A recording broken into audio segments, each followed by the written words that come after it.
The URSM, the Unified Resilient Sint Maarten Movement, being a political movement, will be hosting a weekly radio program called UR Sint Maarten every Wednesday from 6 to 7 p.m. on the Radio Mix 94.7 FM. I myself, Dr. Messalina, the political leader of URSM, will be hosting this radio program in which current issues, actualities and general topics will be discussed with the people of Sint Maarten. So join us every Wednesday on Radio Mix 94.7 for our radio show UR Sint Maarten. Dear people of Sint Maarten, good evening. Welcome to your radio program UR Sint Maarten on Radio Mix 94.7 FM. I myself, Dr. Marcelina, will be your host in this program, and as you know, I'm the leader of the political movement URSM, being a Unified Resilient Sint Maarten movement that will contest the upcoming parliamentary elections for country Sint Maarten. As you know, the URSM stands for putting the people, the country, above self. We from the URSM are presenting a weekly radio program in which current topics and community developments and general matters concerning the people of Sint Maarten will be discussed. Today we have a special invitee. We have a special guest in our program. This is no one else than Mr. Chris Wever. Mr. Wever, good evening. Good evening, Doc. Thank you for having me here. And good evening to all tuning in on Mix 94.7 FM and those watching via our YouTube channel, URSM. Thank you, Mr. Wever. Mr. Wever, before I give you officially the floor, I will inform the people a little about your educational background so the people know who you are. And after that, I will give them some background information about your professional background too. First of all, as we know, Mr. Chris Wever has a bachelor's degree in psychology and also a minor in tourism and hospitality. Those degrees he achieved at the University of St. Thomas in Miami, Florida. So Mr. Wever has some background education in Florida, in Miami. Further than that, Mr. Chris Wever, his work experience is quite impressive. First of all, when he came to Sint Maarten, Mr. Chris Wever started as a social worker, very involved, for example, in the foundation of Catholic education for Sint Maarten. Secondly, he has been a chief of staff in the cabinet of the Minister of Vromi, that was in the years 2018 to 2019. And after that, in 2019, he became even the minister himself for the Ministry of Public Housing, Spatial Planning, Environment and Infrastructure, as we call it, the Vromi Ministry. And of course, now he is working not more as a minister, but now he is a research officer and he works at the Division of Examinations for country Sint Maarten, of course. And last but not least, Mr. Wever, I think it's worthwhile mentioning that you are a member of the Unified Resilient movement. And more than that, even you are a candidate on the candidate list of this promising URSM contesting the upcoming parliamentary elections for country Sint Maarten. For me, of course, as a leader of the URSM, Mr. Wever, for me it's a great honor to have a personality, a person like you, with your educational background and also your professional record to be part and member of this URSM. And I think you will be a promising candidate for country Sint Maarten in the nearby future. Mr. Chris Wever, welcome once more. And let's start this evening with discussing who this Mr. Chris Wever is. So Chris, as I mentioned before during my introduction, you have worked here when you started your career as a social worker. You were also very involved in the foundation of Catholic education. Can you give the people of Sint Maarten a little an insight about your experience as a social worker in country Sint Maarten when you started your professional career here in Sint Maarten? Just tell us how it all started. Yes, thank you, Doc. It started off even when I was younger, I always had the need to give back. And I think it's also with my family dynamics, my father being a Rotarian, my mother is also part of the Diabetes Foundation. These are reputable organizations within this community that seek to help those in need and those that need more assistance, so to say. So I always had a mind for looking to help and to give back to the society. So when the opportunity came and, when I had to choose which direction I would go in, psychology is something that really stuck with me and intrigued me. How does the mind work? How do people work? Why are they doing certain things? And what is causing the actions?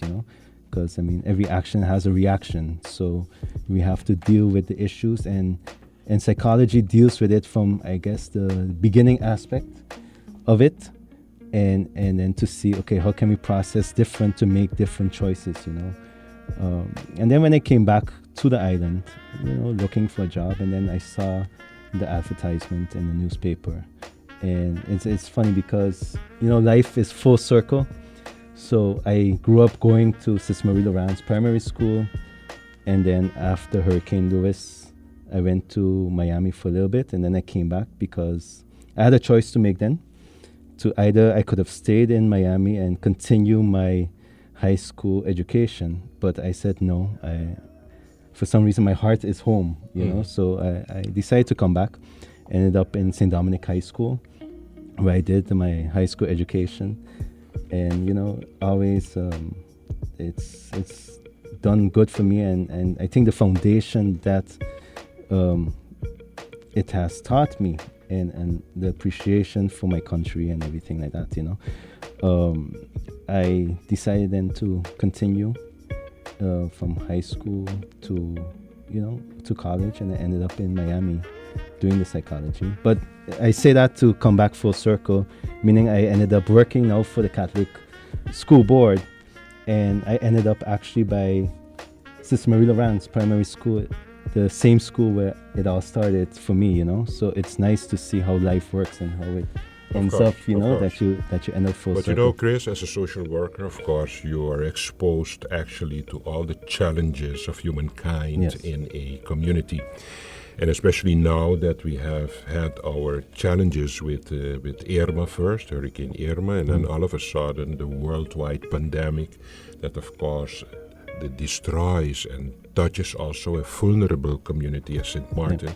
I can imagine that with your social work background, it's a call for you to join a political party as the URSM to see if you cannot contribute more on a higher level to see if you can improve this country. Of course, and that's always been my mission, because even when I left office, I always looked, how can I still remain to give back to the community? Of course. And we look at the vulnerable groups and what are the needs, So that's, in a sense, started me with my initiation to give back and to do some of the community work. Like I did the backpacks for the foster home. I ended up giving out about 340 cases of water within the community because with the pandemic, But when you look back at social work, how it starts, me being a male within the education system as well, there's in the Caribbean, there seems to be a lack of male or enough male contribution within the household that it affects the children in a different way. Mm-hmm. So I really saw it, and the reason why they put me by Sis Marie Laurence at the time is because they had the IE program, which was the individual education, and their focus was mainly to do with behavioral children. Yes. And if you look at the background, and the stories are pretty much similar, it's like either a single mom, you have a few children, you have a few jobs, and you can't blame the parent because they have to do what they have to do to survive in this economy. And I think now it's been highlighted a little more with the pandemic, Of course. you know. And you know, Chris, what is for me very evident, if the social context of the kids that are going to school is weak, is insufficient, you're going to see that it's going to have a repercussion on the kids, their behavior, and also their motivation and their involvement and commitment to move forward with their activities at school. And one of the things that worries me the most in this community is, of course, the poverty of the community, that you see that there are a lot of poor children going to school without a breakfast. When they get back home, they have homework to do. In the first place, they don't have even accommodation to do their homework. That's one. Secondly, you have single mom households that you only have the mother that has to work to keep financially the family on the go. They are not at home in the afternoon to be busy with the kids to make sure that they do their homework. And I do believe that there are so many social challenges in this country that if we do not do what we have to do now, we are going to lose, of course, this new generation that is actually the hope and the future of this country. And as I told you, Chris, 49% of the people of this country do not have a secondary school education. Either they started it but they didn't finish it, or they didn't even start a secondary school education because of their weak, vulnerable social background that they grew up in. And I do believe that we have to change that if we want to get a stronger next generation for this country. Yeah, I agree with you, Doc. And as you say, it's 40-some%. And the thing is, what is causing it? You know, is it the economic state that the parent now needs the child to go into the workforce earlier to be able to contribute to the family, and therefore not able to really attend school as they should? Of course, but I do think that is one of the main pillars that contributes to this issue of the kids not performing good at school, is that if the economic context of the school-going children is weak, their chances that they're going to make it in life with an educational career will be very small. So I think there is a task for government to make sure that we consolidate a little better the economical context, the financial context of the individual families of Sint Maarten, for the kids to have a better background for them to do what they have to do. It starts with housing, for example. The kids need a room to do their homework in. Yep. Secondly, there should be a good income that the kids can enjoy a breakfast before they go to school. They have to have adequate enough of financial support to buy books and the necessary materials necessary that is required to participate in a school program. I'm not even talking, Mr. Wever, about the after-school activities. That is a cry at this particular moment in the communities of Sint Maarten. Yeah. If you ask the children of nowadays in the neighborhoods, what are the possibilities for you to entertain yourself in a healthy way in your neighborhood, you're going to be surprised that these kids do not have any activity that they can use to keep themselves busy with in a sound and healthy way that is going to contribute to a great development of their life.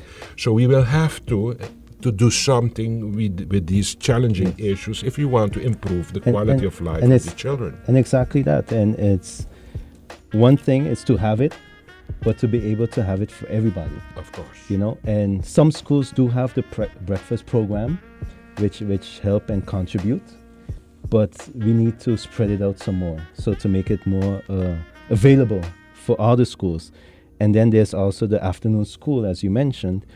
Some schools do have it, but I get calls as well, even up to recently, from social workers from different schools stating from just the at-risk children in the schools who need the afternoon school support because there's nobody home, but they can't afford it. Yes. You know? And the thing is, the school can try to help a few of them, but at the end of the day, it comes down to it still costs because they provide them with food, if they go to tennis or any other activity, there's a price tag to it.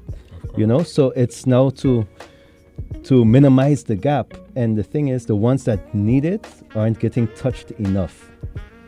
So how do we combat that? And that is something we need to look at. And I think as a movement as well, it's like thinking ahead. How can we now implement these sorts of things?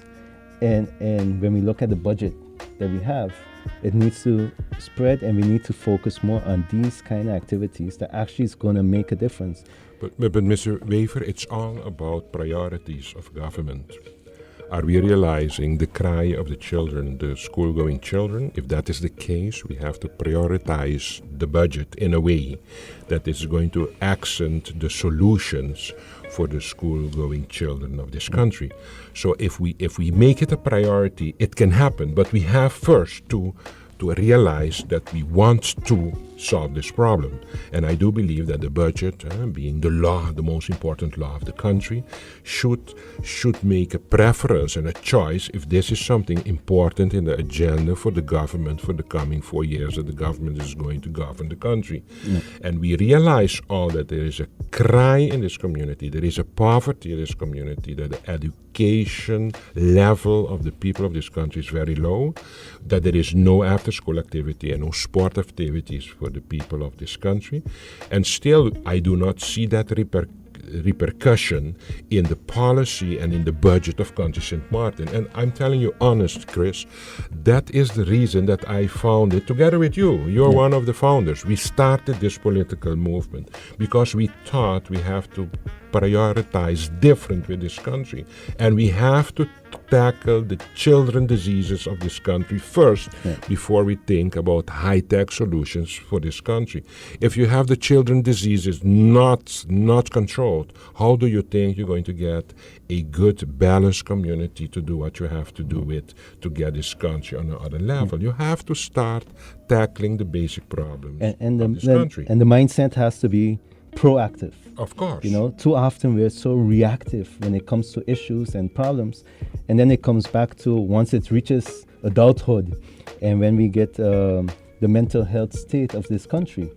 But the mental health state, you don't wake up today and tomorrow and it's there. What you're talking about, Mr. Wever, is vision. The problem is we are accustomed to have a government that functions on a pragmatic base. They go in the government building and they sit there and they tackle the daily issues of the country, but nobody is on a weekly base busy with vision execution for tomorrow. I always say the prime ministers that we have had in this country are prime minister governing a government building, who is getting a promotion, who is going to be discharged, who is going to get a increase in salary. That is what the Council of Ministers is busy with. But a prime minister should not be a prime minister leader of a government building. No, a prime minister should be a leader governing a country, not a building. Agreed. And that is the big difference that we have. And if we don't make that mindset switch, we are not going to get this country on another level. That is what has to happen in the nearby future. And I do believe, as you know, that's why we joined each other in this political movement, that we think that the whole approach should be completely different when it comes to governing a country and not governing a government building as it's going on at this particular moment. No, exactly. And there are a lot of challenges. I can tell you, I'm a doctor, Chris. I often tell you, between the four walls, my walls of my office do not have ears. Those people feel themselves very comfortable to tell me the real, true story of their life. I always challenge people, say, if you could have the opportunity, what is actually not possible, but if you were in a situation to listen to the people of this country, how they are in cry, in necessity, and what poverty is doing with these people, even in a repercussion to their health status, you're going to say, but these people are not serious in this country when it concerns governing the people of this country. And we will have now really to put the people, the country above self, if we would like to bring this country on another level. And even when you look at the 12.5% cuts and what it does, on paper it looks nice and everything like that, but people have obligations as well. And what it does, it brings a unnecessary stress within the families as well. Of course. Because you can imagine you're expecting a certain amount of money. Like every year, you get an increment. Now this year, you don't get it, and you're already tight. And now with the pandemic and the prices going up and everything else stays the same. I was in the supermarket yesterday even, and this lady came to me and was like, Mr. Wever, please help me because, everything seems to be going up in this country, but my situation is still the same and I don't know how I'm going to do it. And these are the cries, when you really listen to the people. And when I keep saying it over and over that the disconnect is a reality that we have between what's happening in the building and what's actually happening within the country. Okay. Of course. Those are things that need to be addressed because at the end of the day, when a parent comes home and they're stressed from work, who are they taking it out on? If they don't go by the bar and drink, they come home, they take it out on the easiest ones will be the children. Of course. Now they're going to feel it, and now that's going to cause a social, emotional issue. And now the child is going to go to school, and where they're going to let it out at the school. So you're going to create this cycle. Of course. Of course. And but you mentioned, Chris, just now the 12.5% is a very sensitive topic. I do believe that this 12.5% is going to make the country in general more poor. And I will tell you why. A lot of people lost their jobs in this community. The only ones that kept their job are the civil servants. Yeah. So they are the only small group that has a buying power to buy something from the non-civil servants that are trying to make a living outside there. If you now take that group, being the civil servant, and you deduct the 12.5%, you're going to weaken their buying power, and in that way it's going to translate in not being able to buy on the street, buy a beer or a Coke or a Johnny Cake or whatever. Mm-hmm. So that person is going to suffer outside there too, just by introducing the 12.5% for the civil servants only. So I do believe that this 12.5%, we should look very critical to it, because I think in general it's going to have such a big effect on the poverty of this country that it's not only the civil servants that is going to be the victim of this 12.5%, but it's going to further get to the poor people outside there too, because if the buying power of the civil servant is decreased, it's going to have its repercussion on the people outside of the government building. And even with all of that said, Doc, if you look at it, even with that and the security of government, if you listen to the budget debate as well, it was mentioned the amount of civil servants that are leaving right now to try to get something in the private sector. That says something too. Of course. Of course. So you're leaving something that's secure to now look for something better in the private sector where you don't even know, because you have to start over. Of course. So that is showing you as well where people's mindsets are and the survival mode to be able to provide for their families. Of course. Mr. Wever, unfortunately, we will have to take a break, and we will be back in a few minutes. Welcome to the second half of your radio program, You Are Sint Maarten. As you know, in the first part of this radio program, we discussed some general social ills of this country. And especially in the second half of this program, I would like to discuss with Chris Wever also a social issue, but in this case, the housing situation of country Sint Maarten. That actually is a social problem for country Sint Maarten, as we all know. Mr. Wever, what are your views, as you have been also, of course, Minister of Vromi in the recent past? What are your views pertaining to the housing situation of country Sint Maarten? Yes, thanks, Doc. I get asked that a lot. And, the first thing that pops up when people talk about housing is Belvedere, and what's the situation there, what's going on with the people, and why is there such an issue there? And I mean, the waiting list, if you hear about it, it's over 1,000 requests. But if you look at the rent people pay, it's about $500.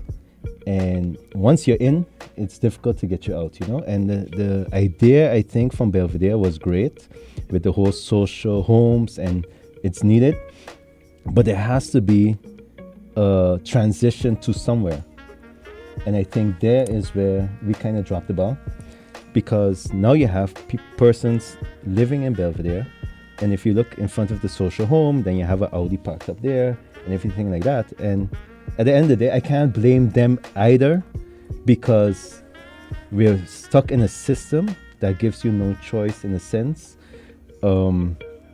Is there anywhere for them to go middle range, you know, to live? And I think we need to focus on that. So once you start your social house, and once persons are able to now upgrade on their in their career and get a better salary, where do they go and what can they afford? You know, I mean, if you look here, I have I did a quick little scan to see what's happening on the island.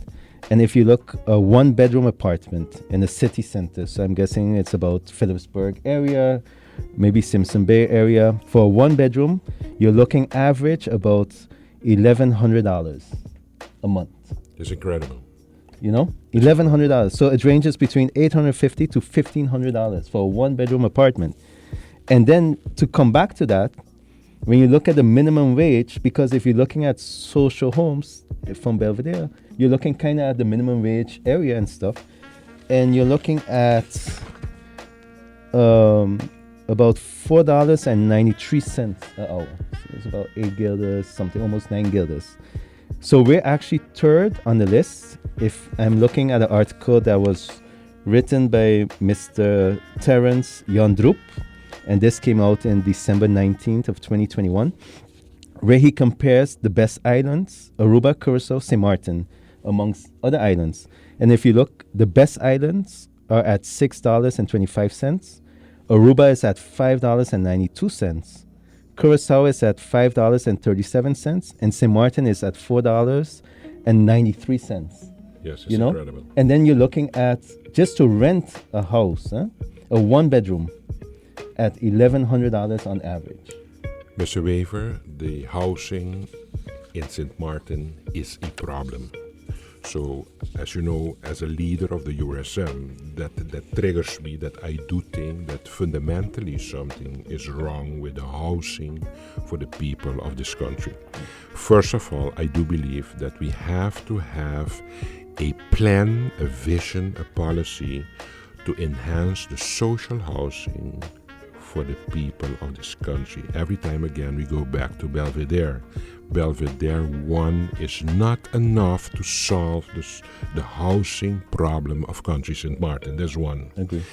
Secondly, next to social housing, there is a second one that is affordable housing. Yes. That means then we talk about the middle class, the lower section of the middle class that do have a respectable job, that would like to buy a house, but the house market price is too high. So we will have to do something to alleviate the people in a way that they can afford to buy a affordable house to have a decent life living with their family. I do believe that there is only one way for the affordable housing problem to be solved, and that is to start with a national bank, a development bank for country Sint Maarten. If you are now a person who wants to buy a house, you go to the commercial bank, they're going to tell you, for you it will be 5 till 7.5% interest rate for a mortgage. That is impossible for people with the salary that they owe to commit themselves for 20, 30 years with an interest rate of between 5.5 to 7.5%. So if I can install in this country a development bank, what they call in Dutch an ontwikkelingsbank, or another word for it is a national bank, and I can give the people of this country a interest rate between 1.5 to 2%, that's going to make a huge difference in their financial end of the month responsibility to pay off a house and make sure that they can accommodate their family in a way that is a decent way to do it for their children. Definitely. And for their children to have a decent existence here in this country.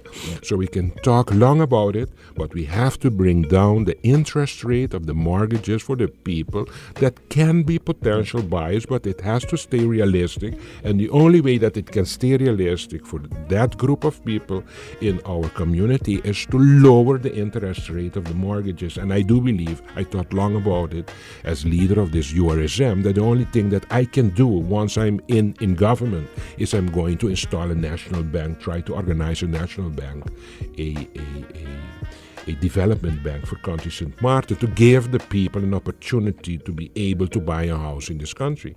I do believe that has to happen. Definitely. That's one of the steps that has to happen. I remember when I was in office as well, I'm very solution-based, So if there's an issue, okay, let's find a solution to it. They had the housing project by Foga Estate. They also have the housing that's located in South Reward. If you look at it, they're pretty much the same. They came after Hurricane Lewis, if I'm not mistaken. And they're also upkept by Belvedere. Now, the situation was, people came and they were like, listen, we're paying our rent, but it's not being maintained. It's not this and it's not that. Now, when I looked at it, they're actually situated on government land. So my proposal was, and I was busy working on it, but I had to leave, was issue the land to the persons. Of course. It's a possibility. Yes. Give what's there already. They've already invested, and many of them living there since Lewis. And now the families are living there, and then the children now took over the house and everything. So they're invested in it, So instead of leaving it a Belvedere issue now, and hoping for them now to be able to spread what little money they have, give those two areas, specifically Foga and South Reward, go to cadastre, mark it out, and then have a little fee contribution. Okay, now this land is yours. It's still government land, so they'll pay their erfpacht. And now, as homeowners, they're able to now get a small loan to fix up the house. Of course. And make it nice. And that's going to impact not only them as locals saying, now I own a piece of property, but also now I can see my money is going to something I own. Mr. Wever, what we want for this country is prosperity for everyone in this country.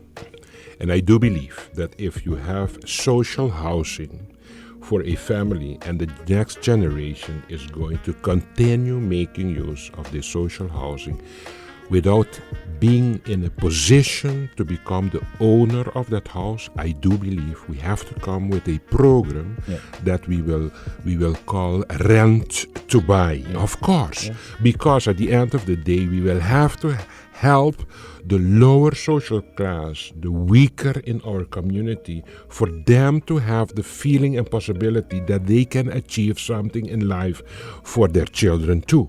And I do believe that the social housing vision for the future of this country is to introduce it to the people, that they're going to have a concept formula of rent to buy.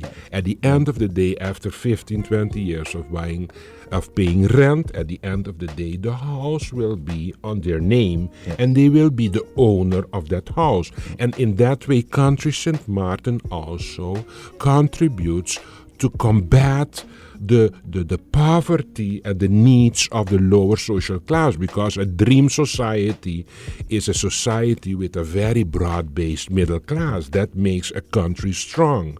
So the broader your middle class is, the better the prosperity of your country is.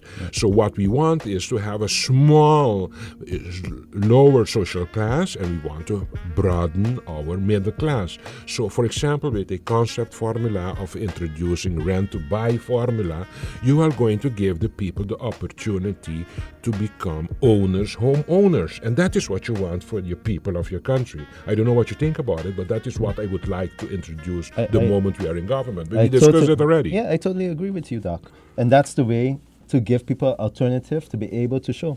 'Cause how is it that persons can afford $1,800 a month on rent, but can't afford $1,400 a month on a mortgage? Yes, it's incredible. You know, and that's just, you know, you go to the bank and you're like, yes, but I'm paying $1,800 now. They're like, yes, sorry, but when we do the calculations, you don't qualify because, and then the mortgage is actually lower than their rental payments. And when people now get to that point, then they're like, okay, you know what? Let me apply then for a nice car. So then at least I have something nice that's mine that I can drive around. And that's why I said I don't blame persons driving a nice car, living in a small house and anything like that, because at the end of the day, you want something still that belongs to you. Mr. Wever, I will always repeat this. We have fundamental challenges in this country, and everybody is talking about these problems, these challenges. I started this URSM, I believe, in three things. Do we want to really tackle the basic fundamental problems of this country, being the poverty? We will have to introduce more cash to the people of this country. More cash, I repeat it. Do you want to improve a country? You will have to give the poor more cash. You will have to give the poor more education, and you will have to give the poor a facility in the form of a better housing. If you can improve the housing of the individuals of this country, if you can improve their education, and you can give them a push with more cash, you are going to elevate the social standard of your country. So, for example, this more cash, how can you do that? I believe the minimum wage has to be increased. If we don't want to go to a living wage, no problem. I will make sure that there will come legislation for us to improve, to increase the minimum wage, because I do believe in more cash. Secondly, we have to reevaluate all the social welfare benefits. We will have to do that. If we want to combat poverty, we will have to push more cash in this community, and more cash means increase of minimum wage or a transfer to living wage. We will have to do something with the social welfare benefits, and we will have to increase the old age pension of the people of this country. And that is the only way that we're going to combat the poverty, and a way to help the people in their evolution to get out of the lower social class, to get them in the middle class, is to make sure that they become also homeowners for the next generation. You're going to give your kids a push if they start their life having a house from their family. Who doesn't want that? And we are working very hard to get to that stage, all of us. But these poor people, please give them a chance also for them to be in a situation that we can help them to become ever in their life a homeowner. I mean, that's the dream of each individual in this community. And I do believe that the URSM, which I'm the leader of, will for sure work on it to improve the social status of the individuals in this country, and especially the lower class and the middle class of this country. Definitely. That's something that is a given that needs to be done. And by empowering the lower and middle class, you will see the country itself will rise, you know, because it will empower everybody. And once again, the root of the problem, once you deal with that, you will see the crime rate will go down. It will affect different aspects in our society. It's reached to a point right now that if your family doesn't own something, then it's very difficult for you as a new generation to come in and have a piece and have an opportunity. So and the window is becoming smaller and smaller each day. But the good news is there's still hope. You know, I think it's not too late, but we don't want to miss the opportunity. Because once that window closes, then... And you know, Mr. Wever, if you look back recently in the time of the phase after Hurricane Irma, and also the developments due to the pandemic, a lot of people lost their job. Yes.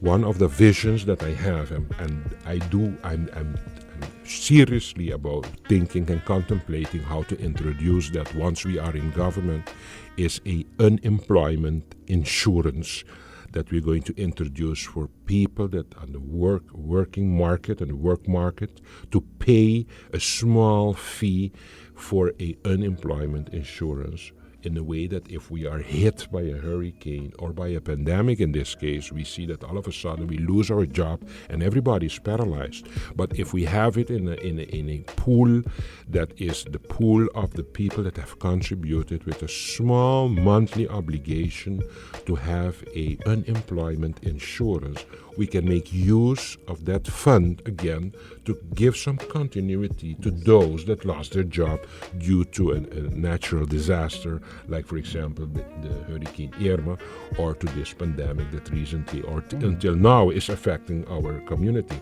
So we will have now to govern this country with vision, with concrete, instead of fighting each other, instead of criticizing each other, instead of throwing the whole day with mud.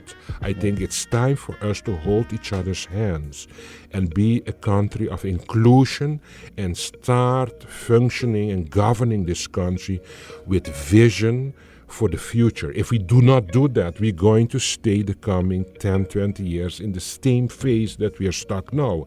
So we will have to change our mindset, and we have to, as I said in the beginning, the upcoming Prime Minister of this country should not be a Prime Minister for the government building, but the next upcoming Prime Minister should be a Prime Minister that is going to govern country Sint Maarten, and especially putting people and country above self. Yeah, which is often said, but when you see it, actions speak louder than what's said at times, Of course. So we have to bring to the table solution-based and be realistic too with what we're bringing to the table. 'Cause oftentimes we bring these plans and it's nice, but nothing happens to it, or because it's not my idea, we won't go with it. Exactly. We need to change that mindset, as you said. As you said, Doc, vision is very important. Very important. Just because someone has eyes doesn't necessarily mean they have vision. Of course. So, Yes.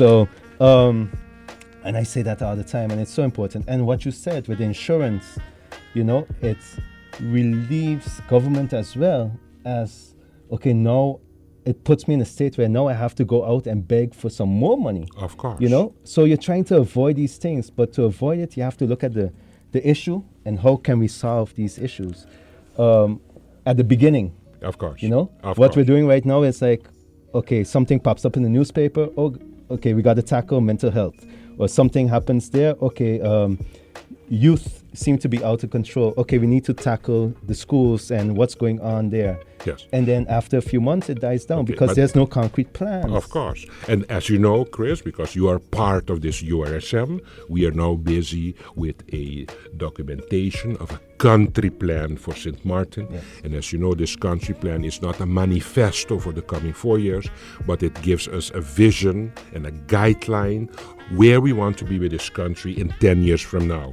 And I do believe that the way, the intensity with which we are now working on this country plan with vision, I think we are going to be successful, because each manifesto that you have for the coming 4 years has to serve the country plan. Yes. Because at the end of the day, you want to achieve for your country what is stipulated in the country plan.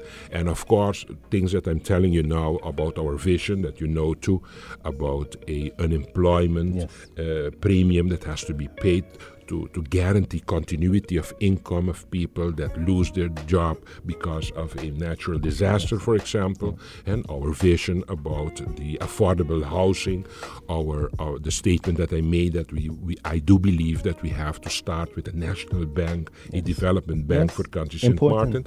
These are the real vision developments that has to take place if we want to really be serious and make something better out of this country.